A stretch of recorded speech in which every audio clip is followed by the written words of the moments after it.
Who deserves to win the Heisman Trophy? I think it's a question that everybody's been asking for the last few weeks, and some people appear to have an answer, but I don't know if it's that simple. We're going to take a look at why you can make a case for a lot of players this year. Probably the weakest Heisman Trophy winner that we're going to have in at least 20 years. And it's, still really good players, still really exciting players, but no one that's really stood out that like deserves it over somebody else. So we're going to take a look at who are the favorites and maybe who could potentially deserve it, even if they don't make it as a finalist. Now, the first one we have to talk about is Caleb Williams. I think everybody or the majority of people have him listed as the favorite here. And when you look at his numbers, he has the best stats for over 4,000 yards passing, 37 touchdowns to just 4 interceptions. He also has 372 yards rushing with 10 touchdowns. So I think that you're looking at Caleb's probably going to get it simply based off of the numbers. But when you look at what I don't know, it's hard because we talk about Heisman moments with the Heisman Trophy winner, and Caleb has had some really exciting moments, but I don't know if you could call any of them Heisman moments because he had some big plays against Utah, but they lost the game. So I don't really know. You can't really call that a Heisman moment if you lose the football game. Now, again, I know that that's not all on the quarterback, and Caleb did play very well, but I don't know if you can call it a Heisman moment if it's in a losing game. When you look at the Heisman moments we've seen recently of the winners in the past, they all won the games where their Heisman moments were. So I think that you have to go back quite a bit to find a guy who lost the game in which he's produced Heisman winning moments. And I don't know if Caleb deserves to be knocked for that, but I do know that it's not just like a done deal. It depends on what the narrative is because that's pretty much how this is going to go is whatever the media decides they want the Heisman Trophy winner to be or whatever the Heisman voters want it to be is kind of where things go. And in the past, it's been pretty obvious to see who's the Heisman winner. And it just feels like Caleb is the guy right now. But it's one of those like USC isn't getting any confident votes because of the way they've been playing, especially defensively. So that kind of hampers Caleb. But then you look at who he's going against, and it's going to be interesting to see if someone can even top him. Max Duggan to me doesn't get enough love.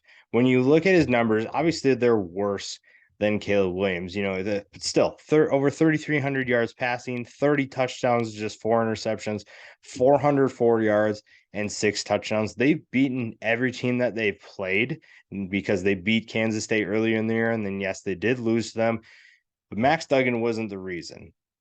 And when you look at, but it's kind of the same thing with Caleb Williams. Like today, you look at what he did against Kansas State. He had some Heisman moments, but they lost the game. So can you really call that Heisman moment? However, the one thing that I will say is that TCU's had a number of comebacks in this season, and it's because of Max Duggan, and he's had a number of more key plays than Caleb Williams has to me.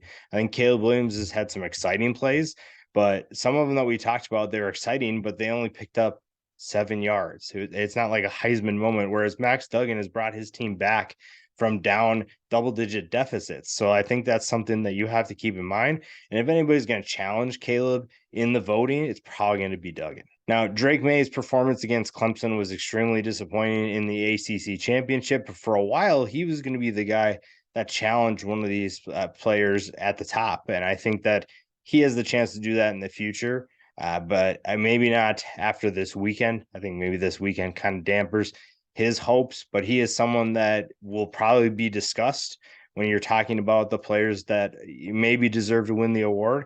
And, he plays really well. Plays really well for a freshman, and he's going to be really good for North Carolina. And it's just someone that you're going to have to keep an eye on and discuss when you're talking about the Heisman this year. Now, CJ Stroud is a finalist for the Maxwell, so there's probably a good reason to believe that he is going to be a finalist for the Heisman Trophy as well. Over 3,300 yards, 37 touchdowns, just 6 interceptions. Ohio State is kind of getting a gift by being able to play in the college football playoff, we assume. Now, by the time that this gets at the time I'm recording it, they're not officially in. The selection committee has not announced anything yet, so that's something that could be in the future for them, but that's not going to affect the Heisman voting because they're going to know before then, before the playoff and when they play. So CJ Stroud at one point was the favorite by some. I'm not sure really where that came from, but he is someone that's probably going to be a finalist. Now, this is where I said before, it's not really, I mean, yeah, you get Caleb Williams, you could give him the award, but if you wanted to look at a different route or just give it to someone who, when you watch them, they are the most dominant player on the field. You could say that about Caleb Williams, obviously, but Bijan Robinson is another one that you could say that about. He's not on a team that is going to get him into the Heisman conversation. But again, this is a year where there's not really anybody that's really stands out above the rest. I don't think Caleb stands out that much more than any of these guys, especially Bijan. Bijan has been the focus of every defense that he's faced, and he's still averaged 6.1 yards per carry. That's including most of the year in which he played with Hudson Card at quarterback and not Quinn Ewers. Not that Quinn Ewers was much better when he came back. So that's saying something. This is a guy who's been dominant. Everybody knows who Bijan Robinson is, and I know that's probably not going to do anything for his Heisman hopes, but you have to take that in consideration when you're talking about some of those dominant players in college football. Yes, the quarterbacks are going to get most of the attention and most of the love because they touch the ball every single play. But Bijan Robinson deserves more credit than he's probably going to get. Another guy at running back, Blake Corum. A guy hasn't played. He played one snap, one drive, I should say, against Ohio State, and it couldn't go. And then obviously is not playing in the Big Ten championship because he's hurt, had surgery. But still, 1,400 yards in 11 games, 18 touchdowns on the ground, one through the air.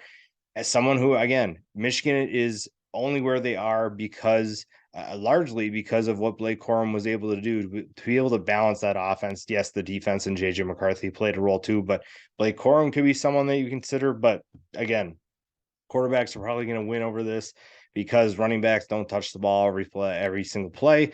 But still, the production that Blake Corum produced is really something that you should at least talk about. And then really the most unlikely thing, we started the year talking about Will Anderson, the Alabama defensive end, and what he could do. I think Jalen Carter deserves at least a tiny bit of the conversation. He has been, when he has played and when he's been healthy, one of the most dominant players in college football. And again, the Heisman is pretty much a quarterback award. So the fact that a defensive player is on this list, it means that, yeah, we're going to talk about him, but there's no chance that he's winning it. There's no chance that Jalen Carter will get any respect in terms of the Heisman. The Heisman is pretty much a quarterback. It's definitely an offensive award, and he's not going to get in there. But especially when you watch what he did against LSU this weekend, this is a man who cannot be stopped. He is so special in terms of power and athleticism. And again, he doesn't have the numbers necessarily that would get him into that finalist conversation. But again, this is why the Heisman is frustrating at times because you're just looking at the quarterback position for the most part, or running back or wide receiver. And then after that, everybody else is irrelevant. So it's really hard to see a defensive tackle be a Heisman Trophy winner. Now, when you look at the Heisman, like I said, it's probably going to Caleb Williams. This probably, maybe I didn't even need to talk about this. It's probably going to Caleb. But to me, like Caleb's just, he had a good year.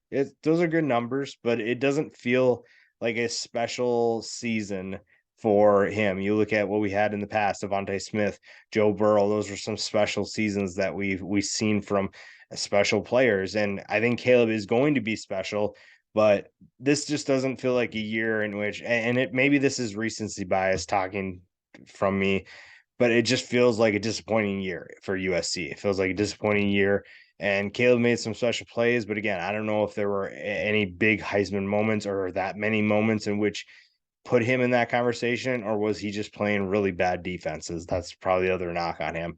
So it's going to be interesting to see. I'm also curious to hear what you guys have to say. Who do you think is going to be the Heisman Trophy winner? Who deserves to be a finalist? Who did I not conclude on this list? Who is someone that deserves to be in this finalist conversation? It's going to be interesting to see if anybody but Williams wins the award.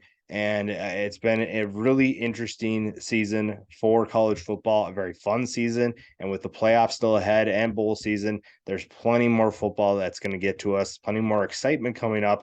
This is just one thing to talk about.